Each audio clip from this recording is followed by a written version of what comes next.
Catherine Léger-Jarniou, bonjour. Bonjour. Vous êtes maître de conférence à l'université Paris-Dauphine, également responsable dans cette même université du master en entrepreneuriat.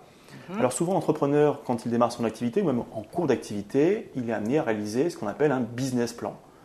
Concrètement, qu'est-ce que c'est que ce fameux document ? Alors effectivement, en cours d'activité ou pour démarrer, il écrit un business plan pour clarifier son projet, le faire avancer, prendre du recul et puis aussi le présenter. Alors, il s'adresse à qui ce business plan et puis comment est-ce qu'on le formate ? Alors il s'adresse, je dirais, à deux populations. Un, le créateur, c'est sûr, le créateur et son équipe pour piloter son projet. Ça, c'est vraiment important. C'est une sorte de fil rouge pour lui. Et puis aussi, ça sert à communiquer parce qu'il va rencontrer des partenaires, financiers ou pas, mais il va devoir aussi présenter son projet à ses partenaires. Et donc, il faut savoir formater justement son projet pour le présenter. Les différentes pages, lignes constitutives sont lesquelles alors ? Alors, je dirais que c'est vrai que le format paraît standardisé souvent, mais en fait, on a quelques rubriques importantes. Tout d'abord, le projet, parce qu'on veut comprendre le projet clairement et d'où il vient, le créateur et son équipe.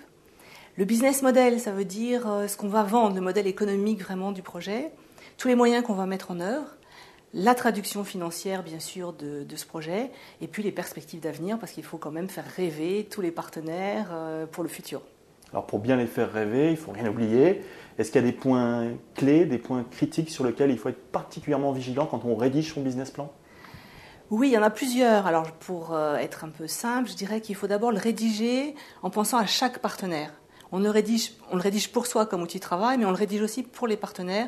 Donc surtout l'écrire clairement, ne pas jargonner, ne pas rester dans son esprit technique de temps en temps, mais vraiment l'écrire pour les autres et très clairement.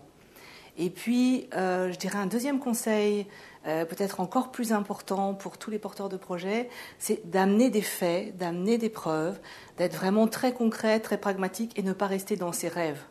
Les rêves, c'est très bien pour démarrer, mais il faut aussi beaucoup de preuves et beaucoup d'aspects tout à fait concrets pour convaincre les partenaires et puis réussir.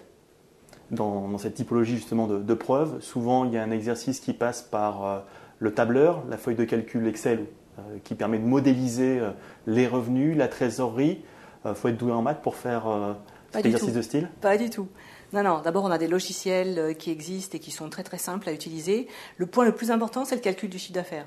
Et ça, il n'y a aucun logiciel qui permet de le faire. On doit vraiment faire une étude de marché, une étude terrain très très importante. Et là, c'est une vraie preuve. Est-ce qu'il y a des clients derrière et est-ce que les clients sont prêts à payer à ce prix-là ? Ça, c'est vraiment le point central aussi pour créer un bon business plan et un bon business surtout. Catherine Léger-Jarniou, je vous remercie. Merci à vous.